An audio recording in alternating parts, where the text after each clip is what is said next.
Hi, this is John though with the DNB Academy, and in this video I'm gonna show you how to make the classic 8th note bass with zero. Alright, moving on to it, I've got this pretty cool break rolling.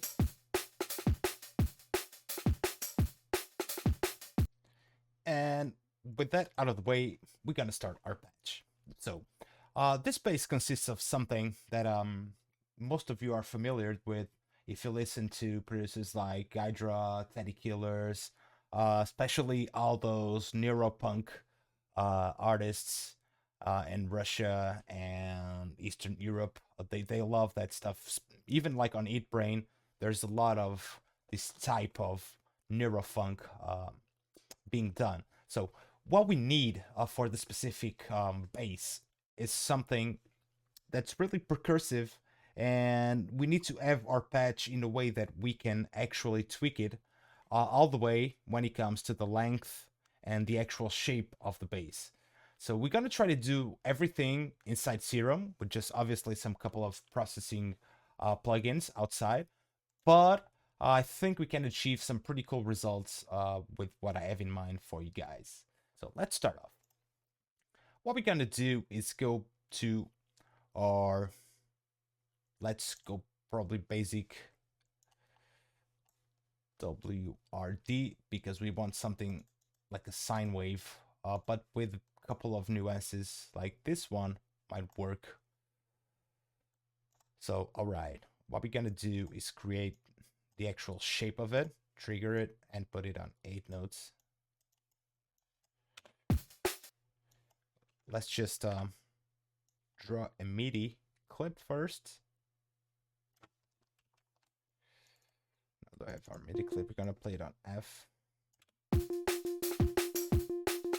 Yeah, this is what we're looking for. All right, let's get a couple of octaves lower, obviously.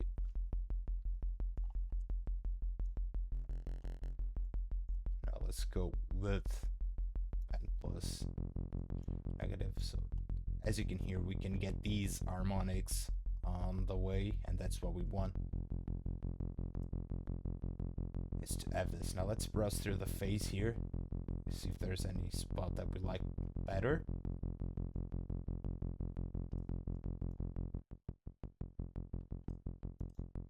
And now draw the shape of it.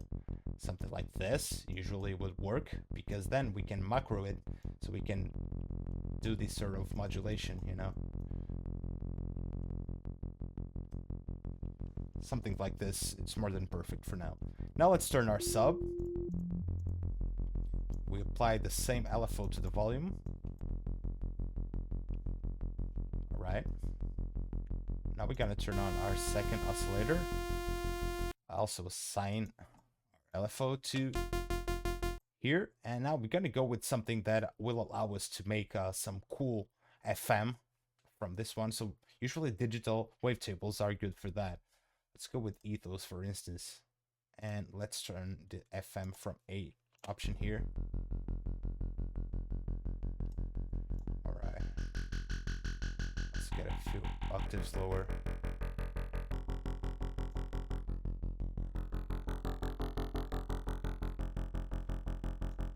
We're close to what we're looking for.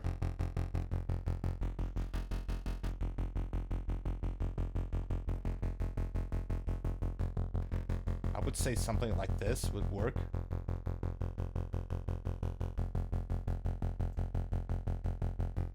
Awesome. All right, now that we got this, let's turn on the random phase as well. Let's give this a bit of detune. I can actually leave the random phase for this one, to be honest. We're just looking for some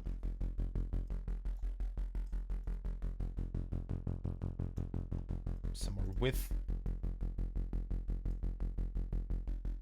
without being too overwhelming. All right, I think we're good. Now let's get into the processing part of it. Gonna apply a bit of distortion. We're starting to get there. But before, I forgot to add a bit of noise, so we can have this rattle that you can immediately hear. Just gonna leave it like really low in the mix, because the distortion just picks it up immediately, as you can hear. Alright, nice. We're starting to get the effect that we're looking for. Let's also assign this here, even though we might want it like this, but when we'll start to make these modulations, it also affects the noise properly. Now, we're gonna turn on the filter, and we can actually do this as well here.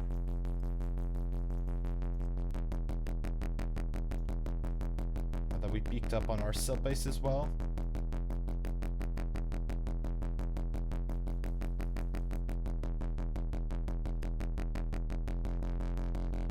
There we go. Going back to the effects chain here, we're gonna turn on the chorus.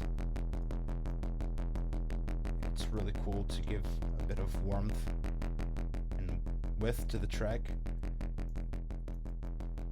We can later on turn on our multi-band compression so we can boost up our lows and mids instead of the harsh highs.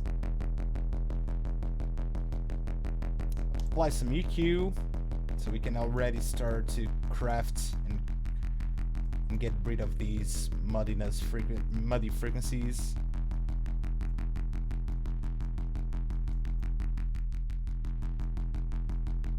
Awesome. So inside Serum, what we're gonna do now is just apply this macro here, so that way we can actually apply it as well to the cutoff here, frequency cutoff of the filter. This way we can do this. It's really cool for your bar ends or for transitions.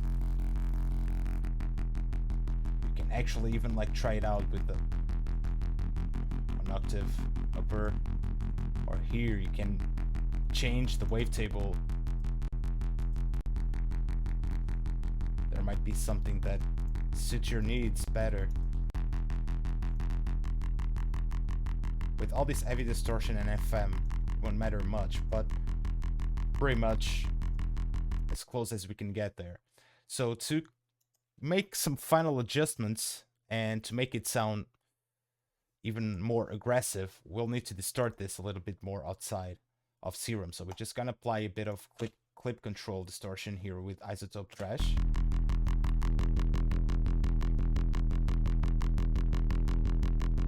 Let's hear this with our drum loop. No sidechain whatsoever, never forget.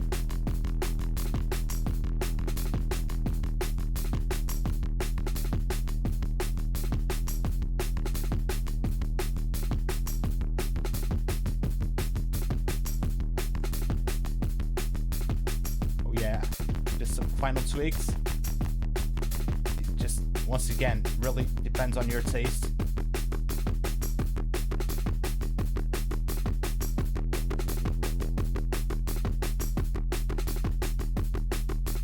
If we play some different notes here on our MIDI, we might get some cool stuff. Let's just repeat these. Then we can go like this.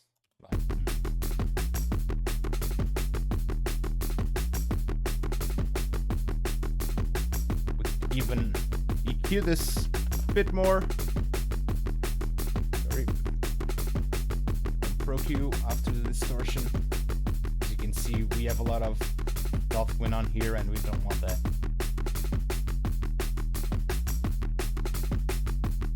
We can actually boost a bit of the tops.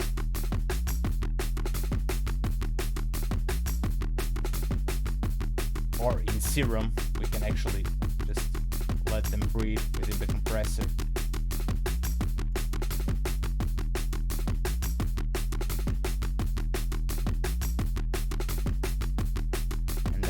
Pick up on these harmonics, like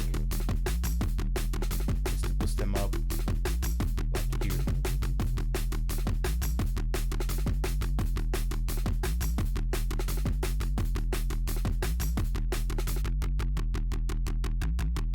There we go, guys. Pretty much there, and once again, it's really up to what you're looking for, but obviously this patch is really versatile. You can do so many different subgenres within this.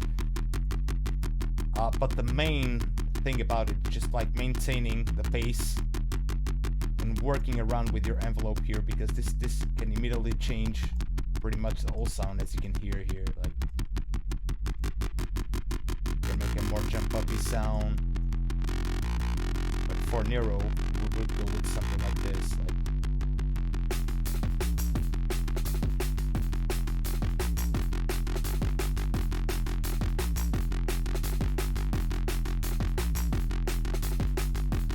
never forget that you can always use your pitch bend to make like crazy pitch bends, like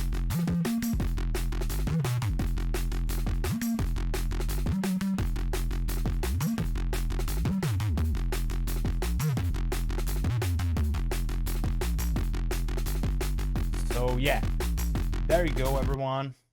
This is the final result. I hope you enjoyed it, and I hope you liked the whole video, and see you on the next one.